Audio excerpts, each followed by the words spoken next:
အဲ့တော့ဒီနေရာမှာမုသဝါဒဆိုတဲ့နေရာလေးမှာလိန်တိုင်းတော့အပြစ်ကြီးတာမဟုတ်ဘူး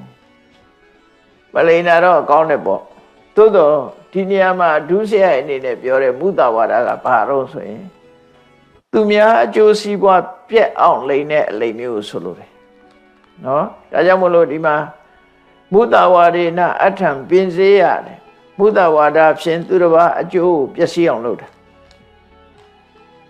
ဥပမာယုံမြင့်ကနာတက်ပြီးတော့လူတရားဟာကိုလည်းမမြင်မဲနဲ့သူခိုးတာကိုလည်းမမြင်မဲနဲ့ဟုတ်တယ်ဒီလူခိုးပါတယ်ဆိုရင်ဟိုလူကထောင်တန်းကျသွားသို့မဟုတ်ယောရတယ်ဆိုရင်သူ့အကျိုးစီးပွားတွေပျက်စီးသွားအဲ့လိုလူတယောက်ရဲ့အကျိုးစီးပွားကိုဖျက်ဆီးတဲ့မုသဝါဒမျိုးဆိုလို့ကိုရှိတာမပေးခြင်းလို့မရှိဘူးပြောလိုက်တာဒါမျိုးဆိုလို့တာမဟုတ်ဘူးနော်ပြဿနာမတက်ခြင်းလို့မသိဘူးပြောလိုက်တယ်အဲ့ဒီလိုလိန်နီးကလိန်နာကိုပြောတာမဟုတ်ဘူးဒီမုသဝါဒဒုစရိုက်ကကိုပြောလိုက်လို့တစ်ဖက်သားနင့်နာဆုံးရှုံးသွားတာနင့်နာဆုံးရှုံးသွားတယ်အဲ့ဒီလိုလိန်လေလှည့်စားပြီးတစ်ဖက်သားအကျိုးစီးပွားပြက်ပြောင်းလုပ်တဲ့မုသဝါဒကို၅ပါးသီလမှာဆိုလိုတယ်လို့မှတ်တယ်အဲ့တော့ချိုးကတော့ပြောရပေါ့မုသားဖြူဆိုပြီးတော့စာသုံးတော့မဟုတ်ဘူးပေါ့မုသားဖြူတာလားမဲတာလားနော်သူတို့ကတော့မုသားဖြူဆိုပြီးတော့ပြောထားရှိကြတယ်အဲ့တော့ငါးပါးသီလမှာပါတဲ့မုသဝါဒသည်တစ်ဖက်သားအကျိုးပျက်စီးအောင်ပြောတဲ့မုသဝါဒကိုဆိုလိုတယ်လို့ဒီလိုတော့မှတ်ထားဖို့လိုတယ်အမေရိုက်မှကြောက်လို့လိန်နာအဖေရိုက်မှကြောက်လို့လိန်နာအဲ့ဒီမုသဝါဒမျိုးတွေမဟုတ်ဘူးလူသိမှရှက်လို့လိန်နာအဲ့လိုမျိုးဆိုလိုတာမဟုတ်ဘူးကိုပစ္စည်းမပေးခြင်းလို့လိန်နာရှိရတဲ့နဲ့မရှိဘူးလို့ပြောလိုက်တယ်တစ်ဖက်သားမှာအကျိုးစီးပွားမပြတ်ဘူးဆိုလို့ရှိရင်အဲ့ဒီမုသဝါဒဒီ၅ပါးသီလထဲမှာပါတယ်အပြစ်ကြီးတဲ့မုသဝါဒတော့မဟုတ်ဘူးသို့တော့လိန်လီမှုကတော့ဖြစ်တာပေါ့သူကအပြစ်ကြီးမှဒီသူများရဲ့အကျိုးပျက်စီးမှထိခိုက်နစ်နာသွားမှကိုယ့်ရဲ့မုသဝါဒပို့ပြီးတော့ဆိုးတယ်ပေါ့နော်သူများအကျိုးပြမှုဆိုတာပို့ရေးကြီးတယ်ပေါ့သူများအကျိုးမပျက်စီးဘူးဆိုလို့ရှိရင်တော့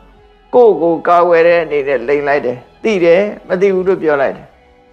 ပြဿနာမတက်ချင်ဘူးရှိတယ်ဆိုတာသိရတဲ့နဲ့မရှိဘူးပြောလိုက်တယ်ကိုယ့်ပစ္စည်းမပေးခြင်းလို့မရှိဘူးပြော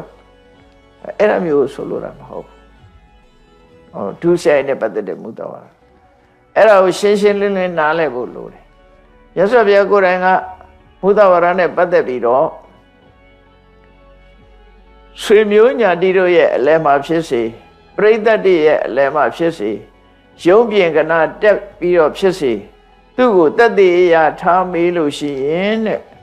မသိပဲနဲ့သိတယ်လို့ပြောတယ်သိရတဲ့နဲ့မသိဘူးလို့ပြောတယ်အဲ့လိုပြောသည့်အတွက်ကြောင့်တစ်ဖက်သားအနစ်နာသွားတယ်ဆိုရင်အဲ့ဒီမုသဝါဒမျိုးဆိုလိုတယ်အကျိုးစီးပွားဖြည့်ဆည်းပြတဲ့မုသဝါဒမျိုးဆိုလိုတယ်ပေါ့သို့တော့အကျိုးစီးပွားမဖြစ်တဲ့မုသဝါဒကို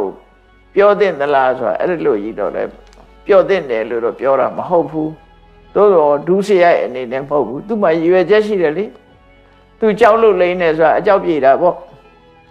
မပေးခြင်းလို့လိမ့်နေဆိုရင်တော့မပေးရတော့ဘူးပေါ့ဘယ်သူမှအကျိုးစီးပွားမပြည့်စည်ဘူးလေ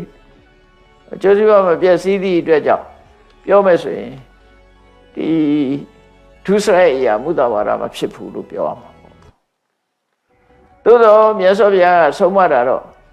ရှိစရာအနေနဲ့တော့မုသဝါဒတော့မပြောပါနဲ့လို့ဆုံးမတာမုသဝါဒလှုပ်လိုက်လို့ရှိရင်လူဟာလိန်ထပ်သွားလို့ရှိရင်လိန်ချင်းဆိုတဲ့မှောင်ရိပ်မှာကွယ်ပြီးတော့မဟုတ်တာလှုပ်တတ်တယ်ဒါကြောင့်မို့လိန်မို့တော့မကြိုးစားနဲ့လို့ပြောရမှာဒါအပြစ်မရှိဘူးပြောတာမဟုတ်ဘူးမလိန်ကောင်းဘူးလိန်ကောင်းတယ်လို့ပြောတာမဟုတ်ဘူးအတိပ္ပယ်ကအပြစ်ကြီးတဲ့မုသဝါဒဆိုတာလူတယောက်ရဲ့အကျိုးစီးပွားကိုပျက်စီးအောင်ပြောတဲ့မုသဝါဒမျိုး၅ပါးသီလမှာပါတာအဲ့ဒါမျိုးဆိုလို့တယ်အဲ့တော့မမှန်မကန်ပြောရခြင်းတူပေမဲ့လို့ ရှိရွယ်ချက်မျိုးမျိုးရှိတယ်ရှိရွယ်ချက်မျိုးမျိုးရှိတယ်